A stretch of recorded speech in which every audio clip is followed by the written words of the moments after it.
처음에 인도에 제가 와서 운전을 할 때 아주 당황스러운 것들이 몇 가지가 있었습니다. 아마 직접 운전을 하신 분들은 저와 똑같은 그런 경험들을 해보셨을 겁니다. 가는 방향이 반대이고 또 운전석이 반대이다 보니 종종 이 거리 감각이나 방향 감각을 잃어버릴 때가 참 많이 있었습니다. 제가 그래도 길치는 아니라고 생각했는데 인도에 와서 참 많은 시간을 길치로 보냈습니다. 지도를 가지고 운전하면서도 참 많이 길을 잃어버렸던 적이 있었습니다. 왜냐하면 여러분 델리나 또 구르가온 외곽에 나가면 쉽게 알 수 있는 노타리 때문이었습니다. 우리 한국은 보통 3거리, 4거리인데 인도의 노타리들은 대개 5거리가 많습니다. 그래서 한 2번 정도만 잘못 나가면 가던 방향과는 전혀 다른 방향으로 가고 있는 자신을 나중에야 발견하곤 합니다. 특별히 델리에서 저녁에 운전할 때 아주 힘들었던 적이 많았습니다. 아내가 지도를 펴고 길가에 있는 이정표를 보면서 이쪽이야 그러면서 서로 도움을 받고 이렇게 운전하면서 헤맸던 그런 시간들이 있었습니다. 그 이후에 인디아 맵이라고 하는 내비게이션이 나오면서 그것을 사서 정착함으로 이제 쉽게 델리도 운전할 수가 있으면서 이 자동차 운전의 이 안내자, 내비게이션이 얼마나 좋은 것인지를 그때 참 이렇게 느낄 수가 있었습니다. 우리 인생에 있어서 길을 잃어버리는 것은 그렇게 큰 문제는 아닙니다만 종종 우리 영혼에 있어서의 길을 잃어버릴 때 우리는 정말 심각한 결과를 가질 수가 있습니다. 그러므로 우리 영혼의 어떤 이정표나 또 우리 영혼의 특별히 구원의 길에 안내자가 있다는 것은 얼마나 놀라운 축복인지 모릅니다. 오늘 우리가 읽었던 본문은 우리의 구원을 위해서 하나님이 무엇을 하셨는가를 설명해 주십니다. 하나님께서 그리스도 안에서 성령을 통하여 우리를 위해서 무엇을 하셨는가를 보여주고 있습니다. 우리를 구원하시기 위해서 성부 하나님이 어떤 일을 하셨는지, 그리고 성자 하나님이신 예수 그리스도가 무엇을 하셨는지, 그리고 성령 하나님께서 또 무엇을 이루어 가시는지를 오늘 우리에게 보여주는 것이 오늘 본문의 내용입니다. 오늘 본문은 어떤 의미에서 에베소서 전체의 흐름을 미리 보여주는 서곡과도 같은 그런 내용입니다. 오늘 본문은 이렇게 시작하죠. 3절입니다. 찬송하리로다 하나님 곧 우리 주 예수 그리스도의 아버지께서 그리스도 안에서 하늘에 속한 모든 신령한 복을 우리에게 주시되. 1장 3절에서 14절까지 우리 개역개정 한국말 이 번역 성경에 보면 6번의 문장으로 이렇게 구분해 놓은 것을 볼 수 있습니다. 그러나 오늘 본문은 사실 헬라어에서 구분되어 있지 않습니다. 3절부터 14절까지가 한 문장입니다. 헬라어 220개에 가까운 단어를 사용해서 바울은 이 긴 내용을 한 문장으로 에베소 교회에 지금 보내고 있습니다. 그리고 시작을 찬송하리더라 하나님을 찬양하는 것으로 그는 시작하고 있습니다. 얼마나 이 하나님을 찬양하고자 하는 그 마음의 열망이 깊었으면 지금 이 긴 구절을 한 문장으로 선언하면서 바울이 그렇게 에베소에게 편지하고 있을까요? 여러분, 오늘 바울이 3절에서 하나님을 찬양하는 이유가 무엇이라고 말씀하고 있죠?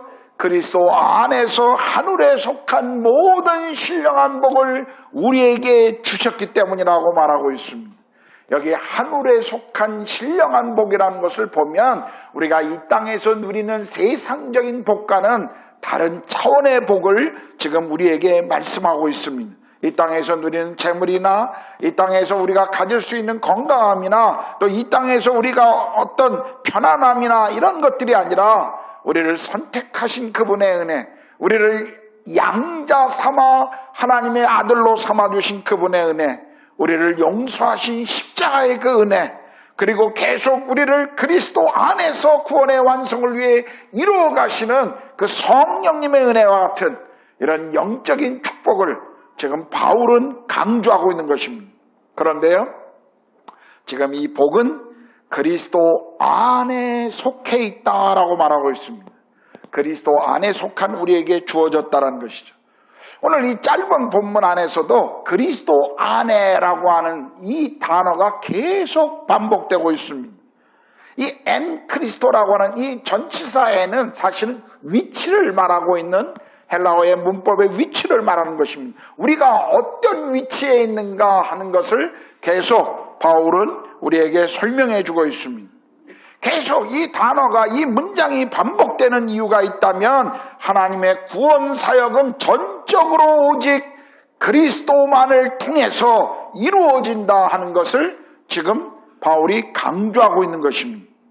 그리스도가 모든 영적인 복의 근원이시기 때문에 성도들이 그분 안에 있을 때 우리가 동일한 복을 누리게 된다는 것을 말씀하는 것이죠. 로마서 8장 32절에 보면 자기 아들을 아끼지 아니하시고 우리 모든 사람을 위하여 내주신 이가 어찌 그 아들과 함께 모든 것을 우리에게 주시지 아니하시겠느냐라고 말씀하시면서 아들을 우리에게 보내주신 것은 그 아들 안에 있는 그 모든 축복을 동일하게 우리에게 함께 주셨다라는 의미가 있습니다. 자, 바울이 찬양하리다 하나님, 그리고 그 이유를 하늘에 속한 모든 복을 우리에게 주셨음이라고 고백하고 있는데, 그렇다면 하늘에 속한 복이 무엇일까요? 첫 번째로 하나님께서 하신 구원 사역입니다. 자, 4절 5절인데요. 곧 창세전에 그리스도 안에서 우리를 택하사 우리로 사랑 안에서 그 앞에 거룩하고 흠이 없게 하시려고 그 기쁘신 뜻대로 우리를 예정하사 예수 그리스도로 말미암아 자기의 아들들이 되게 하셨으니, 한마디로 말하면 성부 하나님의 구원 사역은 우리를 선택하시고 예정하셨다는 것입니다. 종종 성경 공부를 하다 보면 또 사람들을 만나보다 보면 이 선택, 예정이라는 단어에 굉장히 민감하게 반응하시는 분들이 있습니다. 여러분, 성경에 누구를 선택했다라고 하는 말은 다른 선택되지 않은 사람을 버렸다라고 하는 의미가 아닙니다. 하나님이 우리를 선택하셨다라고 하는 그 의미의 핵심이 무엇인 줄 아십니까?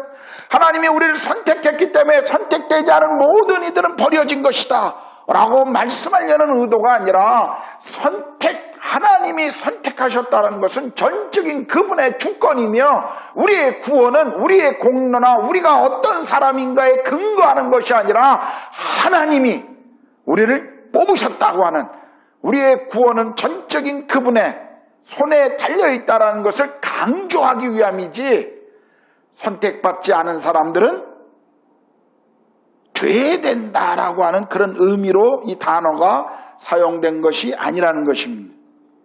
그러므로 이 말은 하나님이 우리를 구원하신 그분의 은혜, 그 은혜를 표현하는 또 다른 단어라는 사실입니다. 여기 성경의 말씀을 보십시오. 그리스도 안에서 우리를 택하사, 우리가 선택되었기 때문에 그리스도 안에 있는 것이 아니라 우리가 그리스도 안에 있기 때문에 성경은 선택된 사람들이다 라고 말씀하고 있다는 것입니다. 이 말은 그리스도 안에 있는 자들은 하나님께 선택된 사람들이다 하는 것을 지금 고백하고 있는 것입니다. 하나님께서는 우리를 창세전부터 선택하셨는데 그 선택의 이유가 뭐라고요? 오늘 바울은 사랑 안에서 그 앞에 거룩하고 흠이 없게 하려고 하심이다라고 말씀하고 있습니다. 여러분, 우리가 이 말씀을 오해하면 안 됩니다. 우리가 거룩하고 흠이 없기 때문에 선택된 것이 아니라 이 말씀은 선택된 이후에 우리의 삶을 말하고 있는 것입니다. 거룩하고 흠이 없다라는 것은 우리의 삶이 완전하다는 것을 의미하는 것이 아니죠. 우리는 이 세상에서 하나님을 드러내는 존재들로 구별된 삶을 살아야 한다라는 것을 지금 표현한 것입니다. 성도는 위치가 바뀐 사람들입니다. 존재가 바뀐 사람들입니다. 죄의 종, 그리고 사단의 권세 아래에 있었던 자들로서 우리가 하나님의 자녀로 우리의 위치가 바뀐, 죄의 종이었다 의의 종으로, 그리고 사단의 백성이었다 하나님의 자녀로, 그리고 지옥의 사람들이었다가 이제 천국의 사람들로 우리의 모든 존재와 위치가 바뀐 사람들입니다. 성경은 우리의 존재가 바뀌었다면 그 존재에 합당한 삶을 살 것을 우리에게 지금 말씀하고 있는 것입니다. 변화된 존재는 반드시 변화된 삶을 살게 되어 있습니다. 우리가 그리스도 안에 있으면 거룩한 삶이라는 것은 선택이 아니라 필수라는 것을 우리는 알아야 합니다. 우리의 선택의 목적이 무엇이죠? 이 선택의 목적은 그 구원의 목적이기도 합니다.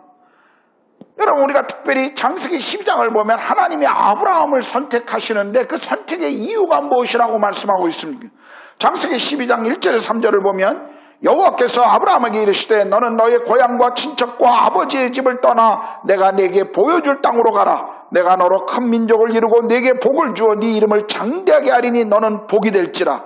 너를 축복하는 자에게는 내가 복을 내리고 너를 저주하는 자에게는 내가 저주하리니 땅의 모든 족속이 너로 말미암아 복을 얻을 것이라 하신지라. 무슨 말입니까? 하나님이 아브라함을 선택하심으로 말미암아 아브라함이 하나님이 주시는 복을 경험하겠지만, 하나님이 아브라함을 선택하신 가장 중요한 이유는 아브라함을 통해서 온 열방이, 온 민족이 하나님이 누구신가, 그분이 주시는 복이 무엇인가를 알게 하는 축복의 통로로 지금 아브라함을 선택하셨다는 것입니다. 하나님께서는 이스라엘 백성을 선택하시죠. 출애굽기 19장 5절 6절에 보면 이렇게 말씀합니다. 세계가 다 내게 속하였나니 너희가 내 말을 잘 듣고 내 언약을 지키면 너희는 모든 민족 중에서 내 소유가 되겠고 너희가 내게 대하여 제사장 나라가 되며 거룩한 백성이 되리라. 너는 이 말을 이스라엘 자손에게 전하라. 하나님이 이스라엘을 선택하신 이유가 뭐예요? 그들을 통해서 온 민족이 하나님이 누구신가를 알게 하려 하심이었습니다. 그런데 이스라엘은 자기들이 선택된 것을 하나님의 복으로만 여기고, 그리고 다른 이방인들을 이 축복 공동체에서 죄버림으로 하나님이 원래 그들을 부르신 그 계획에서 이스라엘은 불순종했다는 것을 우리가 알 수가 있습니다. 그래서 하나님께서는 새로운 공동체를 예수 그리스도의 십자가 사건 이후에, 성령이 오신 이후에 새로운 공동체를 계획하셨습니다. 그 공동체가 바로 교회인 것입니다. 하나님은 하나님의 백성들인 우리를 택하시고 교회를 세우셔서 우리를 통해 먼저 그리스도 안에 있는 모든 하나님 하늘에 속한 신령한 복을 주시되, 그 복을 다른 온 민족 열방을 향해서 그것을 드러내기를 하나님은 우리 그리스도인들과 교회를 통해 그것을 원하신다는 것입니다. 그리스도인과 교회 공동체는 이것 때문에 사실은 존재하는 것입니다. 우리는 이 세상에서 하나님의 축복의 통로가 되어야 합니다. 주께서 우리에게 주신 복이 또 다른 이들에게 흘러가야 되는 복의 근원이요, 그리고 복이 흘러가는 통로가 되어야 한다는 것이 하나님이 우리를 선택하신 목적이라는 것을 우리는 잊지 말아야 합니다. 자, 여기 그 다음에 보면 그분이 뭐라고 그러냐면 기쁘신 뜻을 따라 우리를 예정하신 이유에 대해서 말씀하시죠. 우리를 예수 그리스도로 말미암아 자기의 아들들이 되게 하신 것이다 라고 말씀하셨습니다. 하나님께서 우리를 당신의 아들로 입양하시려고 예정하셨다는 것입니다. 이 선택과 함께 예정이라는 단어, 이 단어를 사람들이 참 오해하고 왜곡하고 이 단어를 사용하는 것을 참 많이 봅니다. 예정이라는 단어를 하나님이 예정하셨다라고 하는 이 단어를 사용하면서 마치 인간이 가지고 있는 어떤 자유의지나 어떤 선택이 아무것도 아닌 것처럼, 마치 예정이라는 단어를 생각하면 하나님이 우리를 꼭두각시로 만들어서 마음대로 그분이 조종하기 위해서 우리를 아예 처음부터 끝까지 모든 것을 결정해놓고 그것에 따라 움직일 수 있도록 그렇게 만들어 온 것 같이 생각하는 사람들이 참 많습니다. 또 어떤 사람은 예정이라는 것은 우리의 구원이 이미 그 속에서 결정되어 있다 라고 또 생각하기도 합니다. 쉽게 말하면 하나님이 예정하셨으면 내가 아무리 믿지 않으려고 해도 나는 구원받을 것이고, 하나님이 만약 예정하지 않으셨다면 내가 아무리 열심히 믿으려고 해도 하나님 나를 구원하지 않으실 거 아닙니까? 라고 질문하는 분들이 참 많아요. 여러분, 이런 질문들은 예정이라고 하는 이 의미를 제대로 이해하지 못했기 때문에 생기는 오해인 것입니다. 여러분, 하나님이 어떤 사람을 예정하시고 구원하셨을 때, 하나님은 어떤 사람을 예정하셨다는 것이 그 사람들만 구원하고 예정되지 않은 모든 사람들은 지옥으로 가도록 예정되었다. 이것은 이미 결정되어 있는, 이거는 본질적으로 해결될 수 없는 문제인 것처럼, 아예 그냥 못 바뀌어 있는 것처럼 사람들이 이 단어를 사용하려고 하지만, 그러나 성경은 그런 의미로 한 번도 예정이라는 단어를 사용해 본 적이 없습니다. 여러분, 예정이라는 것은요, 사실 하나님이 우리를 예정하셨다라는 것은 구원받은 사람들의 감사의 고백이지 구원받지 못한 사람의 핑계거리가 아니라는 것을 우리는 알아야 합니다. 제가 자주 성경 공부할 때 이 예정이라는 단어를 설명할 때 이런 예화를 즐겨 사용합니다. 한 사람이 세상에서 삶의 의미도 없고 자신의 삶으로 살아가는 것도 힘들고 지쳐서 길을 가고 있는데, 한 문에 너무 힘들어서 길을 가는데 한 문에 이런 글귀가 써 있어요. 수고하고 무거운 짐진 자들아 다 내게로 오라. 내가 너희를 쉬게 하리라. 너무 힘이 들고 지친 인생길에서 수고하고 무거운 짐, 꼭 자기를 말하는 것 같단 말이에요. 수고하고 무거운 짐진 자들아 다 내게로 오라. 내가 너희를 쉬게 하리라. 반신반의하면서 그 문을 열고 들어갔습니다. 들어가 보니까 문 밖에서 생각했던 것보다 훨씬 더 놀라운 인생의 축복이 그 안에 펼쳐져 있는 것을 경험하게 됩니다. 그리고 그 안에 있는 모든 축복을 누리면서 이 사람이 생각합니다. 내가 어떻게 이 축복을 누릴 수 있었는가? 자기가 밀고 들어온 그 문을 뒤에서 바라보니까, 들어와서 바라보니까 거기에 뭐라고 써 있냐면, 내가 너를 불러 구속하였나니 너는 내 것이다 라고 말씀이 써 있는 거예요. 내가 너를 불러 구원하였으니 너는 내 것이다 라는 말씀입니다. 무슨 의미입니까? 하나님이 나를 예정하셨다라는 것은요, 이 안에, 하나님의 구원의 안에, 그리스도 안에 들어와 있는 사람들이 하나님이 나를 구원하셨구나라는 것을 감사하는 고백이지, 내가 핑계로 그 단어를 사용할 수 있는 것이 아니라는 것입니다. 그리스도인들이, 그리고 성경이 사용하고 있는 선택 예정이라고 하는 이 단어, 여러분이 성경을 한번 꼼꼼히 읽어보십시오.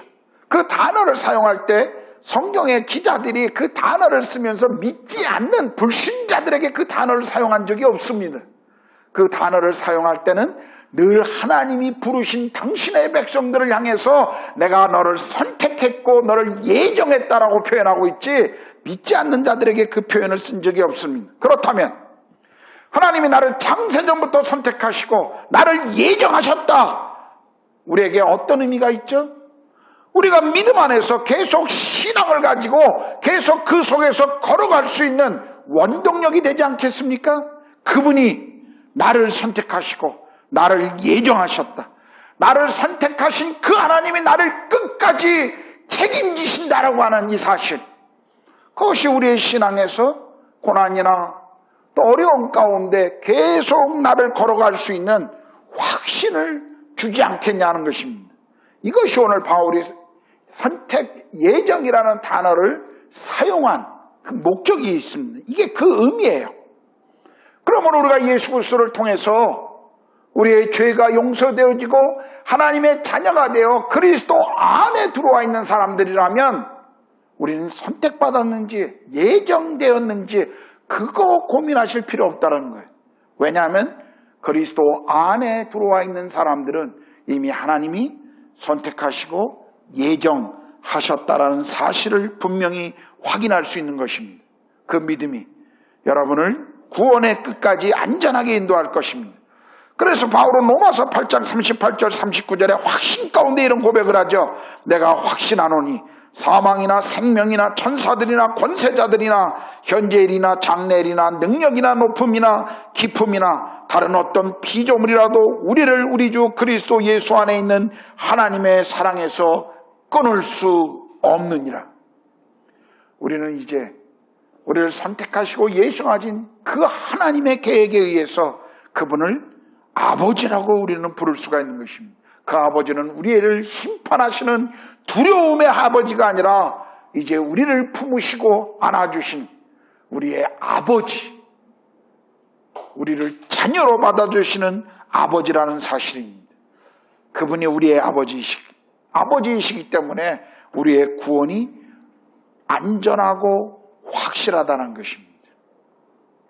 자, 이제 두 번째, 하나님께서 계획하신 이 구원 역사를 이루기 위해서 예수께서 하신 일이 무엇인가를 이제 7절부터 설명하고 있습니다.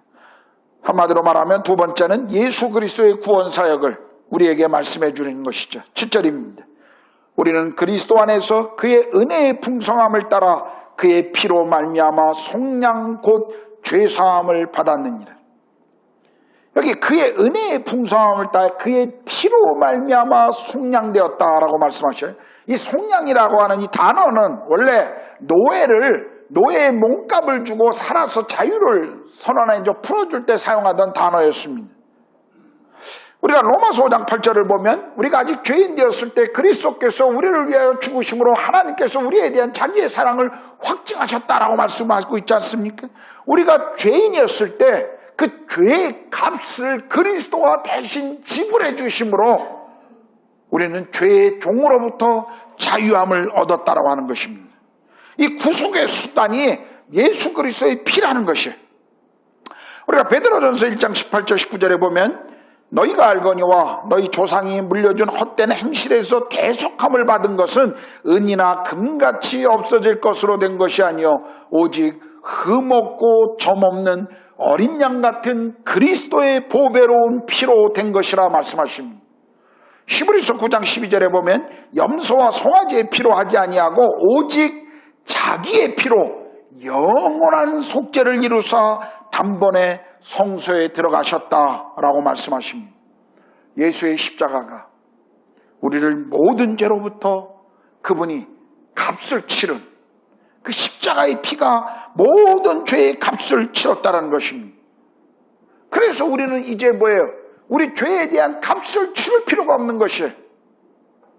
그리스도 안에 있는 자들은 결코 정죄함이 없다고 바울이 말할 때 왜 우리가 정죄함이 없습니까? 왜냐하면 그리스도가 우리가 치러야 될 죄의 값을 완전히 그분이 치러버렸기 때문에 우리는 하나님 앞에서 과거나 현재나 미래나 모든 그분 앞에서 우리의 죄에 대해 결론적인 판결은 무죄라는 것입니다. 하나님이 우리의 모든 죄값을 그의 아들 예수 그리스도가 대신 지불하도록 하시기 위해서 갚아주셨다는 거예요. 그러므로 우리에게 주어진 구속은 그냥 그저 되어지는 대로 얻어진 것이 아니라는 것입니다. 예수 그리스도의 피로 그것이 바꿔진 구원이라는 사실입니다. 이 엄청난 희생을 우리가 생각한다면 우리의 구원이 얼마나 가치 있는가를 우리는 알아야 합니다. 여러분, 우리가 가진 이 구원, 우리가 구원받음으로 우리가 갖게 된 위치, 그것이 정말 무엇인지를 우리가 안다면 우리가 하나님을 찬양하지 않을 수 있겠습니까? 그래서 바울은 그 찬양을 하고 있는 것입니다.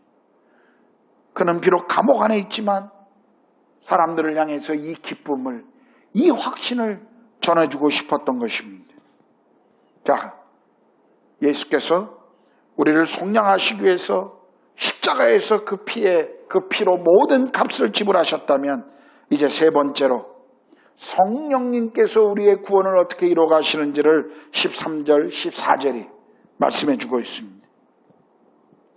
그 안에서 너희도 진리의 말씀, 곧 너희의 구원의 복음을 듣고 그 안에서 또한 믿어 약속의 성령으로 인치심을 받았으니 이는 우리 기업의 보증이 되사 그 얻으신 것을 속량하시고 그의 영광을 찬송하게 하려 하심이라. 여기 보면 재미있는 것은 그리스도 안에 있는 이 복음의 진리를 먼저 들어야 됩니다. 그렇죠? 여기 보면 구원의 복음을 듣고 그 안에서 믿어 성령으로 인치심을 받았다. 지금 순서가 그렇습니다. 복음을 듣고 그리고 그 들음으로 그 들은 것을 믿고 믿은 결과가 성령으로 인치심을 얻었다라는 것입니다. 믿음은 들음에서 오죠. 알아야 믿음이 생깁니다.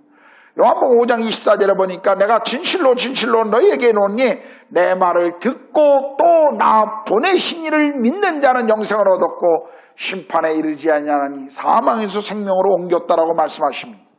복음을 듣고 믿어야 구원의 역사가 일어나는 것입니다. 여기 구원의 복음을 듣고 믿는 것은 개인의 선택입니다.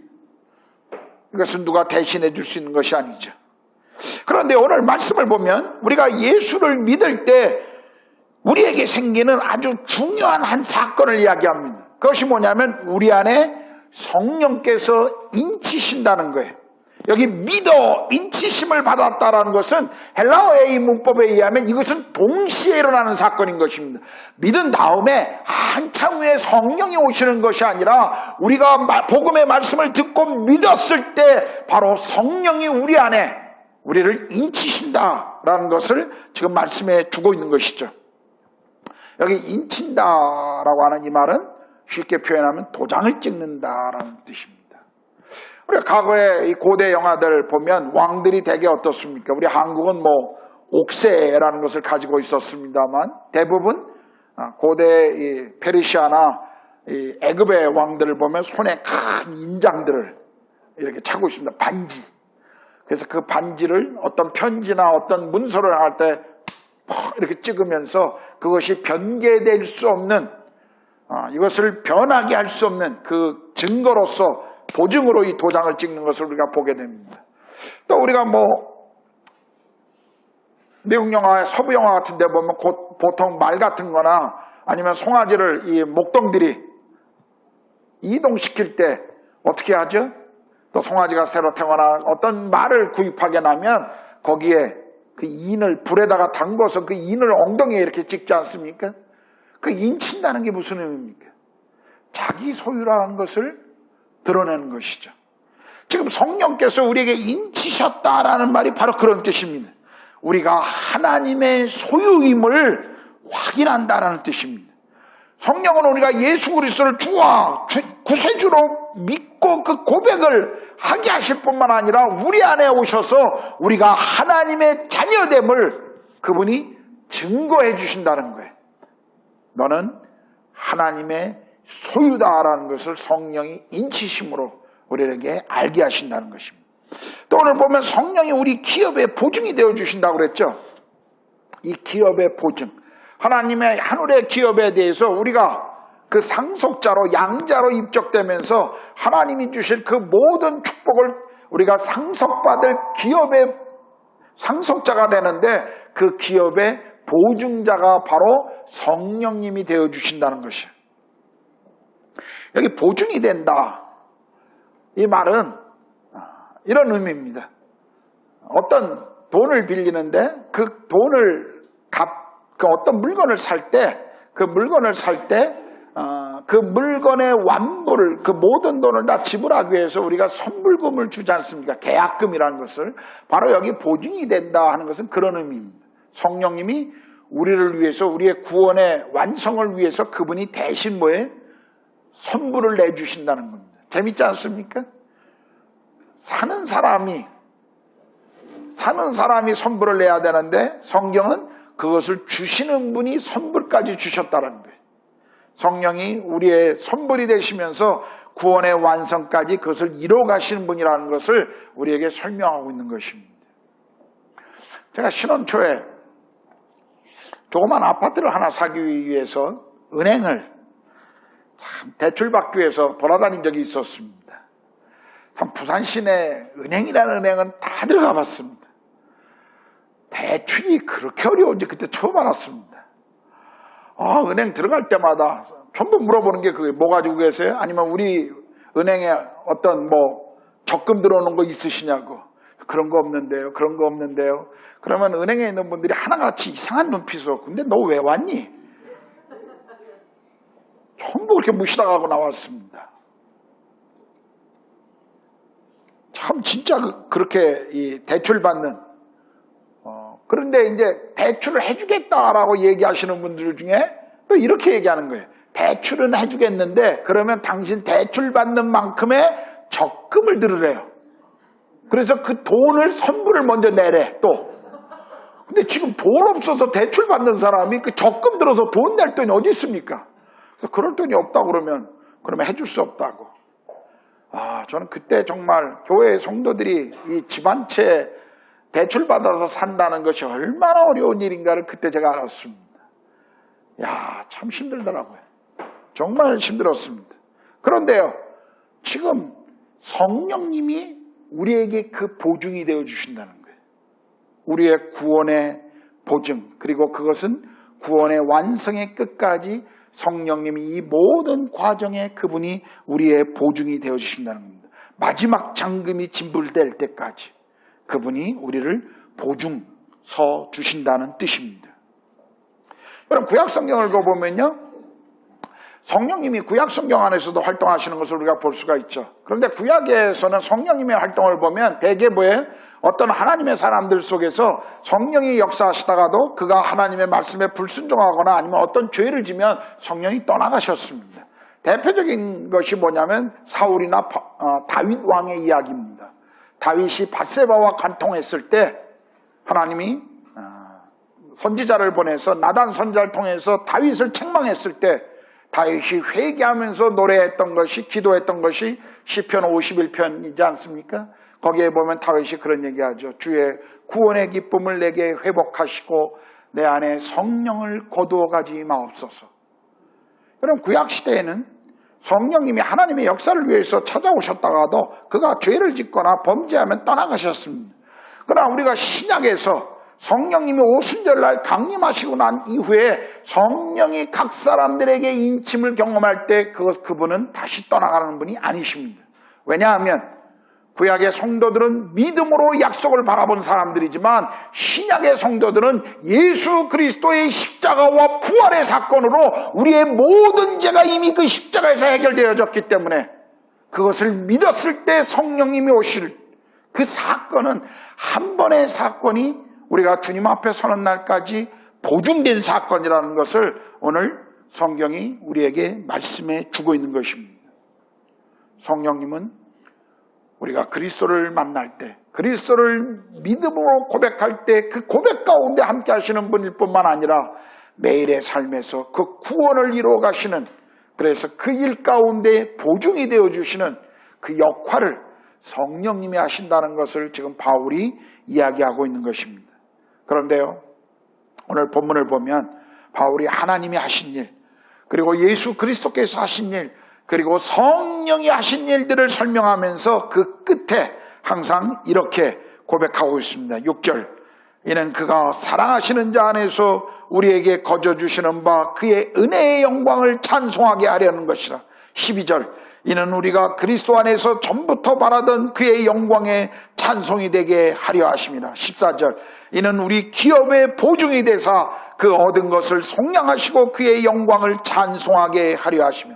여기 세 번이나 반복한 이유가 무엇일까요? 반복은 강조입니다.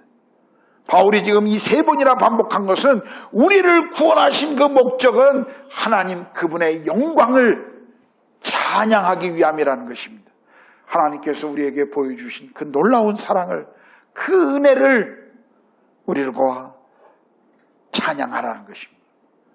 여러분, 찬양은 감사로부터 나옵니다. 우리의 구원을 위해서 우리를 선택하시고 예정하신 그분, 그 계획을 이루어가기 위해서 그 아들을 보내주셔서 우리의 죄를 그분의 피로 속량하셨던 그 놀라운 은혜와 사랑을, 그리고 성령을 보내셔서 그 구원이 마지막 완성되는 날까지 우리를 보호하시고 안전하게 하시고 계속 그 길을 능력 있게 걸어갈 수 있게 하시는 그 하나님의 계획, 이 계획을 바울이 깨달으면서 에베소 교회 성도들을 향해서 그분을 찬양하라고 지금 외치고 있는 것입니다. 얼마나 놀랐습니까? 하나님이 우리의 구원을 위해서 그분이 하신 이 놀라운 사건을 여러분 놀랍지 않습니까? 저는 이 말씀을 준비하면서 정말 제 가슴이 뛰었어요. 나라는 존재, 나 같은 존재, 이 나 같은 인간 한 사람을 구원하시기 위해서 하나님이 하신 이 위대한 어마어마한 일들, 이 일을 말씀을 보면서 제 가슴이 얼마나 흥분되고 기뻤는지 모릅니다. 바울의 마음이 그렇습니다. 바울은 지금 로마의 감옥에 있습니다. 그는 로마의 감옥에 있으면서 사랑하는 에베소 성도들을 향해서 편지를 보내면서 그 성도들을 향해서 말하고 있는 것입니다. 이 은혜의 찬양을 주께 드리라.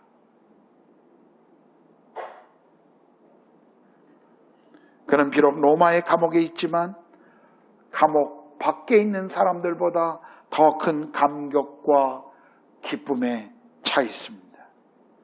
여러분, 하늘에 속한 모든 복을 누리고 있는 사람들, 그들은 주변의 환경이 아니라 하나님을 바라봅니다.